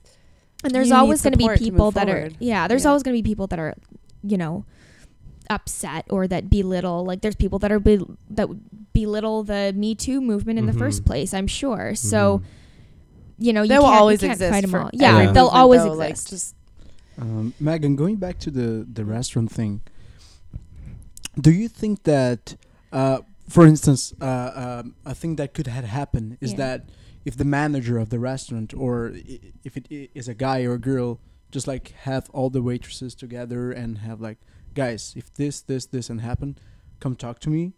I will support you guys. I will talk to the client, because like customers are seen like sometimes like gods, you know, like you cannot say anything to the customer. But if the manager would have told you guys that, no, we will support you, and he would just come to the client and said, I need you to leave the restaurant because you were being nasty to the. Yeah, it's a situation like that is hard because this man that came in, he was just leaving, like it was just like a passing bit of sexism as he left out the door. Just last little by the way, nice tush. Yeah, exactly. So had so to that say his happened. But yeah, absolutely. Like I think it's sad because I think like just in customer service, you're so used to being verbally abused or belittled so often all the time that I think just naturally you let a lot of stuff slide. Yeah. And that could have been like a, you know, an oversight on my part where it's like, okay, Morgan, well, maybe like even though she didn't want to do anything, like she didn't seem particularly bothered about it, you could have gone and said something about it. I did remember the man and what he looked like and everything, and he said he was going to be coming back because he had a reservation or something like that. And I decided, I'm like, okay, well, if he comes back, like I'll say something. And even this is where I sympathize with the problem that you were bringing up, Matt, of like, what do you do? Because I was thinking about it, and it's like, well, what do I do? Like, I'll tell the manager, like, hey, this guy was being really rude to this girl. It's like, okay, well, what do we do about it? Okay, just make sure he's not rude to other girls or like says something nasty to this waitress. But like, I don't know, the girls I work with, like they're pretty good about that too. Like people have been kicked out before for being gross. Really? Yeah. So I like, yeah, just make sure that you're like, do whatever you can to make sure that your workplace or wherever you are is an environment where that's okay and that's acceptable. Nobody's going to be like, it's nothing. And also like kind of branching off of that, if you feel like it's wrong, like you really like, and you know when you feel like something's wrong, it's about like stepping up and saying something still, which is so difficult to do. It's so uncomfortable and confrontational, but at the end of the day, like that's where the change begins, right? Because we need like one word that just says it all. It's hard to like pick your words when like something like that is happening. Like I know when I was like hearing this happen, like I didn't necessarily speak up right at that moment, and I could have, but I remember even in those split seconds thinking like, what do I say? Like, stop, sir. Like that would have sufficed. but like it just we just need a universal like safe word of like nope. Nope. Yeah, we should. Well, no. Nope. Yeah, no is a good one. No. Yeah, take out spray bottle like for a puppy that you're training. No. Just like even just pointed out. But that's the like. I think you're kind of joking context, but like making up a new word for it, not using no or nope, using like snoogle, like you just like yell across the restaurant. Grabber. Yeah, ass grabber. We did decide on the break that alongside the derogatory terms for women like slut, we should be using ass grabber for just a, like dirty guys who are just a counter. Yeah. Like if someone says slut, be like ass grabber. Yeah. And just see what happens. See if they erase each other out eventually. I feel like that, but like, because if you're the type slut is its own word. It just means that ass grabber is an ass grabber. Like, you need something that is just like a powerful arrow that we can shoot at each other as men. Douchebag's a pretty good one. I hate being called a douchebag. If somebody calls me a douchebag, that hits me like, or scummy. Wow, like I'm really doing something wrong. Yeah, if somebody says like, dude, you're like, that's scummy. I've never been called scummy. That's a bad one. Scumbag is a good one. I use Or that just for people who are gross. scumbags for sure. Yeah, scumbag. We should be calling each other scumbags more often. Yeah. But then it would just become like a funny thing. Mm, Guys don't like. That's the thing is like guys don't really. So what made you stop? What would you say to somebody who was saying the word faggot? Were you just like, ew, dude? Man, that's not cool. That's kind of like that. Kind of goes back to trying to pinpoint like the day that it was not okay. But what do you say? Like if you hear somebody, what do you say? Because I say, dude, you shouldn't say that word. I've honestly told people like, I mean, this is kind of laughing at it and making it a joke. But at that point, if somebody like people have said faggot before and I have actually laughed at them and been like, whoa, I didn't know it was like 2001. Like we're still using that. Like, Just like make them seriously. uncomfortable. Yeah. Well, to yeah, use the like and just word. pointing out like you're being a little Old Testament. It's right pretty. now. I haven't heard somebody use Like, that change word with in the a times. derogatory Also- term in a long time, or derogatory also- way in a long time. Coming back to redirecting people. Yeah. You know, Yeah. it doesn't even have to. I It mean, doesn't even have to be. Mm. one word. I mean, because if you have that one word, that's kind of basing it off like making someone feel like shit. You know. So like Yeah. rather Yeah. than like she said or a guy says like, oh, that girl, she's such a slut, and we say don't say slut. Try We and say- put your maybe be like, why is she a slut? Like, well, she's not. I That's- guess. Like, Man, yeah.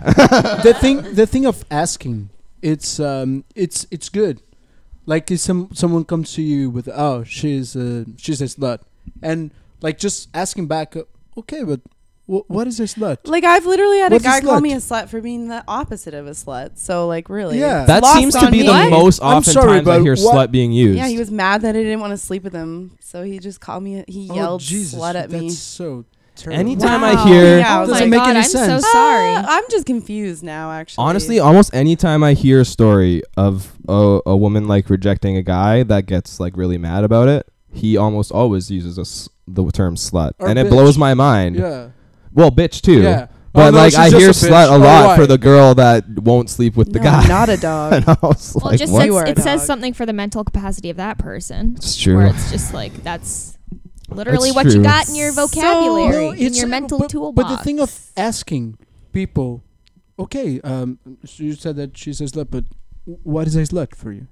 You know, like, and you make people think about what they're saying. I think that what it's the true. word That's is- how I've done it with kids at Okay, that younger age. What's a slut? It comes down what's to that's a word that gets used when somebody feels embarrassed or like their feelings are hurt because, yeah, like it does happen. Like girls get called slut when they're not sleeping with someone, but also maybe if a girl doesn't like a guy or okay, I won't like it could happen. Like I could switch genders, but most of the time, like I've also noticed if somebody is sleeping with other people and they're not sleeping with the person who likes them, then that person is like, oh, whatever, fucking slut. And you're like, Yeah. no, like they don't know. Like, I think it just gets tossed around so much. It's just a hurtful word, Yeah. basically. Yeah, and I think Fair to enough. remedy that, there's a lot, like there is power in just not tolerating it. Like just saying Yeah, like, dude, totally. no.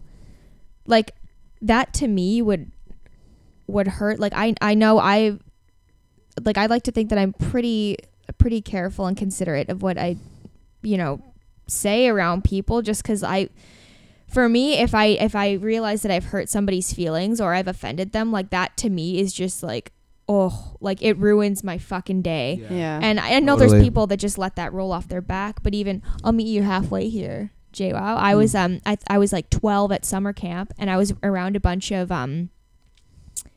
like we had like our summer camp group and there was like a bunch of like guys or something. I think I was the only girl.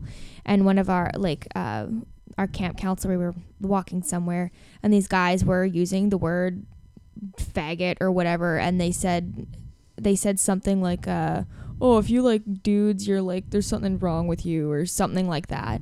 And I just like without thinking, I was like, yeah, like just because I like nobody was talking to me. And then I remember Yeah. our camp counselor was like, no, there's not, like very sternly. And I just remember that, like I'll never forget that day. Like that shook me to my core. And I'm just like, wow, I'm never gonna like just blindly agree with somebody when I don't believe that, because like holy shit, that Yeah. like I felt so ashamed. And that's like for agreeing. That makes me happy that that counselor said something, because I agree. Like, there have been times where you're talking and you could be with your friends and they shame you. Like, doesn't happen as much anymore. Like, my group of friends are pretty like progressive, and they understand this, and we've all grown together in it. But like, when I was younger, I remember it was the same thing. You're like, yeah, totally, because you're scared of getting shamed for standing up for somebody. You're just lonely making a connection, like, you know.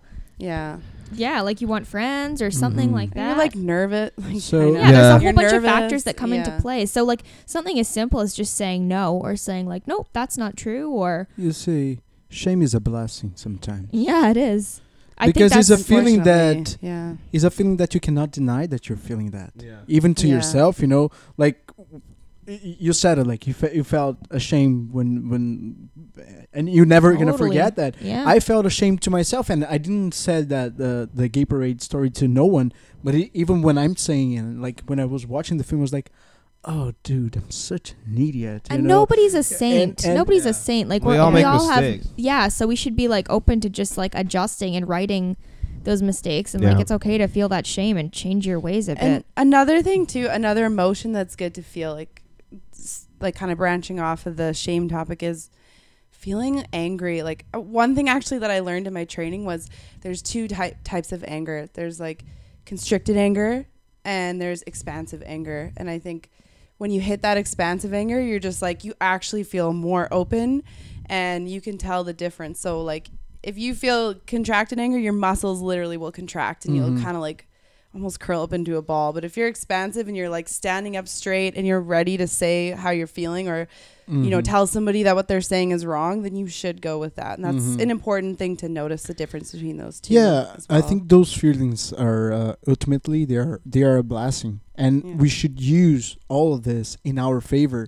But one thing is that we as kids grow up in a society that oppresses our feelings. You know, you cannot feel angry, you cannot feel that, you cannot feel so whenever they see someone that it can take like and do bullying, that like for me that's why bullying happens, because you cannot be angry at your house, you cannot do that, you cannot do this. So you see like a kid that you can actually have power over, and like everything come out to that kid. That my friend was telling like that girl that was bullied, and she was from like a different method of teaching. That was happening. Like the kids were really mad, and they like an excessive anger that they couldn't do anything with that. They found someone. But it didn't work. Like luckily it didn't work because she was prepared to deal with that. But I think bullying is that. It's not having a way to escape the anger and just pursuing someone because of that, you know. I was taught so many times in my house like hey, don't cry. Don't cry. And like that's terrible. You should allow a kid to cry, you know. Like you hit I remember like my parents are nice people, but like the way they educate is just totally like, different. It's kind of crazy because they will hit you and say, "Don't cry." That's what are you doing? You know, like they're associating it with fear or pain, so that but you cannot even cry. Are you crazy? Like this is gonna come out in some other way. Well, that's differently. That says something I did about so shame. much bullying in my life, and I received so much bullying. Yeah, I'm sorry. Boris. Boris doesn't like the bullying. Yeah, I'm sorry, Boris, but that's the truth. Right. It's okay, buddy. Yeah. We agree with you. Yeah, well, I think that like it kind of goes back to kids, and Olivia and I talked about it quite a bit. Like kids growing up today are dealing with totally different dynamics than even we did, as far as like sexuality and gender and stuff, and like, you know, it can be like the way I am with my guy friends is very physical, sometimes like homoerotic, and like, you know, you not like in a totally those things, not physically homoerotic necessarily, but like you say Except jokingly stuff to each other that would definitely be considered like sexual harassment by any other stretch of the imagination. It's like, oh dude, you look so fucking hot today. Oh fuck yeah, I'll smack that ass. And so like we talk to each other like that. Girls kind of do that to each other too. Oh, Right, sorry. right, yeah. But- So like those things, Yeah. because I think men of our generation are more open than our like dads would have been about just being like, our dads and uncles would have never been like, oh, those are nice jeans. Yeah. And I would like to smack that ass. yeah, exactly. Like we're just more open about Like, our no. own. We're more, I guess, secure with our own You don't say sexuality, maybe, and like stuff. Like, anyways, They look it's beside the manly. point. So now these kids, they're kind of growing up in what are being told supposed to be looking at as like a almost genderless society, right? You know, it's this fluid thing. Sexuality is fluid. We shouldn't be casting people out because of these things, which is obviously true. And in that same light, it can be confusing where the line is for, like, let's say a 13-year-old boy who would maybe tackle and tickle his buddy on the soccer field, and now would maybe tackle and tickle a girl on the soccer field, because we're saying like, well, you shouldn't see these lines between genders and stuff, and you should play with girls and you should play with guys and all stuff, and that's all true. And so it could be confusing for a young kid to understand what the line is between playing with a friend that's a girl, possibly ending up sexualizing her by accident, like, because you're playing with her as you would a guy. To step in, then parents. Well, need this to is stuff step out on school Yeah. field and things, though, right? Yeah, but I mean, if that's the case, if it gets serious, their parents are going to hear about it.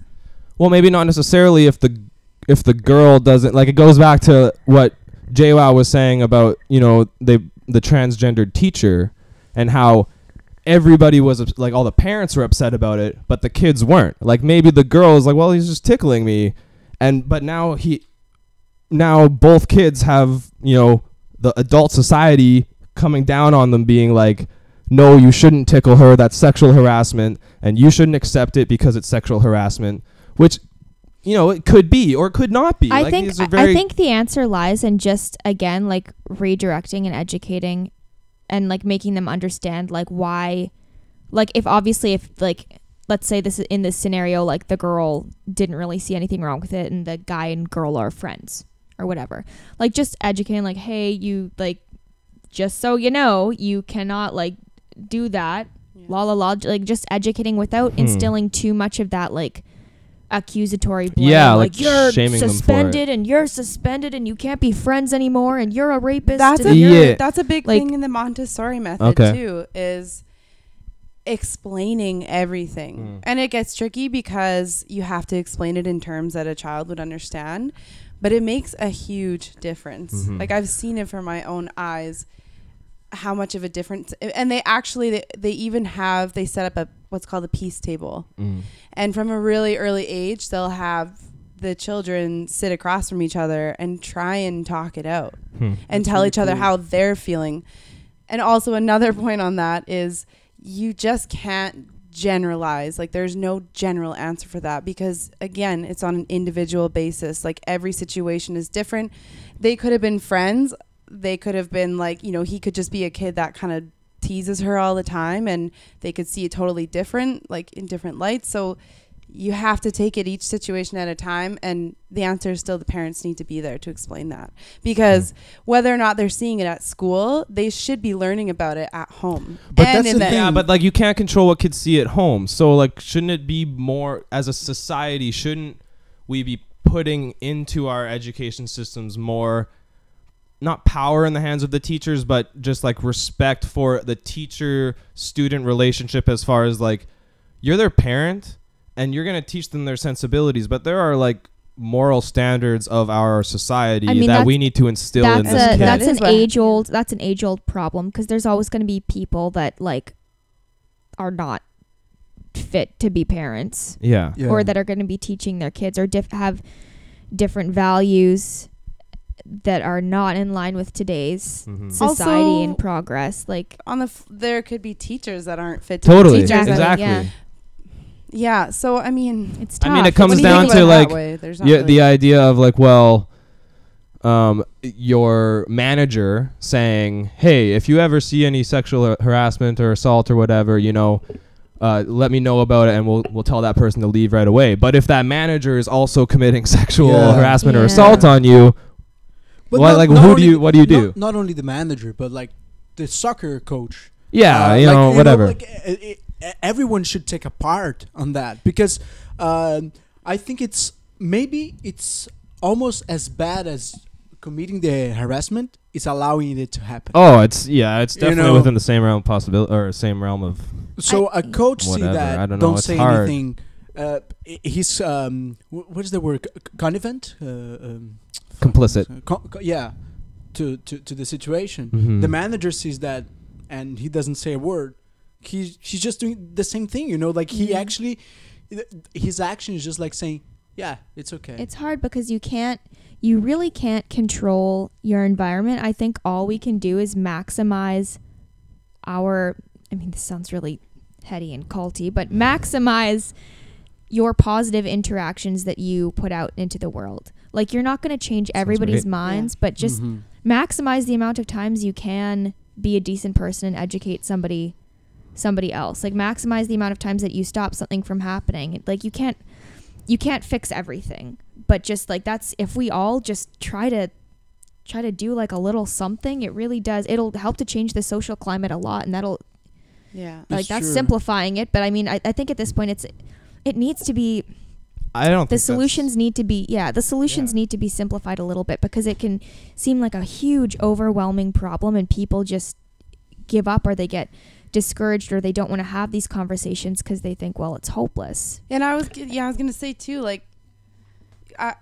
when you're saying like, oh, well, what are we gonna do, because sometimes the parents they're not fit, or the teachers aren't fit. Well, then exactly, like, all you can do is like exactly what you're saying is like, just do the best that you can. And once you realize it and you start changing things like for yourself around your surroundings, a lot of the times other people like will either follow, sometimes they don't, but then you don't need to associate yourself with those people, and that might like be a summer camp teacher that tells somebody that like not to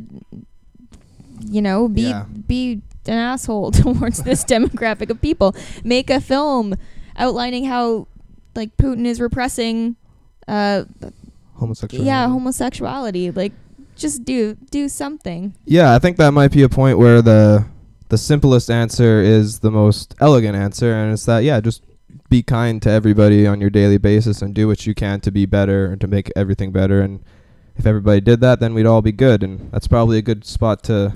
Yeah, but. And I agree with you, but there's like you said about the putting film now. Mm-hmm. You cannot. The only thing that you can do is you can do the film, but the people watching have to be open to new ideas. Right. But if you do, like, I think you have to meet halfway.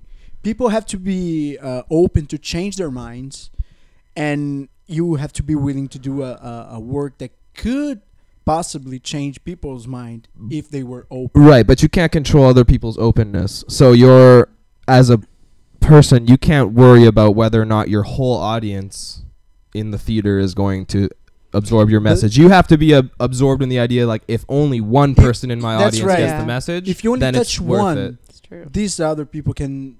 But some people don't, like, that's what I mean, is like some people see escalate. Some people see futility in that. They see like, well, it's like climate change. Like, well, why do I need to recycle? Everybody else is doing bullshit. Like, why do I need to, worry about sexual harassment? Everybody else is doing bullshit. Like, I'm not saying that's the right attitude. I'm just, I don't even know where that train of thought came from, actually. Well, just like it can feel, it can feel like a futile effort. It can feel, but it's not, I guess would be the point. No, it's because, you might be the counselor. Even if you don't realize it, you snapping at that one kid may have changed the way that they think, not snapping, but redirecting that one kid. That's right. Might, it's working, might you guys. So I think that's a good place to end. I know it's a great conversation, but JWoww, I think you got to get to your real job. Oh wow! Got to pay those bills. Yeah, and sure. I mean, we got to go about our day here, and everybody else does, and we've been rambling a lot. So Important rambling. Important rambling, and I think we could talk about it all day, but hopefully other people that's listening will take their own conversations with their friends and families and plant the seed. So we thank you, Morgan and Olivia, for joining us today. Thank you. Of course, thanks. Wow, thanks for actually showing up this week. Well, thanks, man. It was tough to be in Mexico. We're glad you got back he from your even brought deportation. treats and coffee. Yeah, that's true. We really Yeah. appreciate that. So yeah, that is again. We are signing off on the Slack line. And thank you for our 2,000 listeners that are out there. Yeah, Thank you very much. 2,000. oh, I think that's a little high. Okay, Dang. Well, maybe it's 26, but 26. Divided by 10. Have a good day, everybody. Bye.